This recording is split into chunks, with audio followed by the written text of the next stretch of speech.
কেউ 10 টাকা দিত। ইয়ে 10 টাকা পেয়েছি, কি মজা! এটা দিয়ে কত কিছু করব, কত কিছু কিনে খাবো, কি মজা! ইয়ে মার ওদে 10 টাকায় কত কিছু হবে, কত কিছু কিনে খাবো, চিপস কিনে খাবো, চকলেট কিনে খাবো, কি মজা! ইয়ে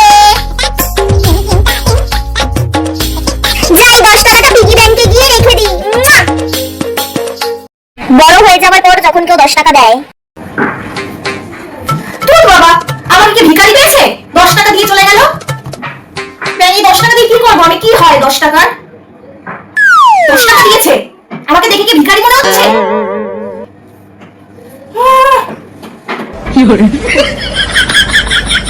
শেষে 10 টাকা কি করবো আমি? 10 টাকা নিয়ে কি করবো? মানুষে 100 টাকা দেয়, 50 টাকা দেয়, 200 টাকা দেয়, 500 টাকা দেয়, 10 টাকা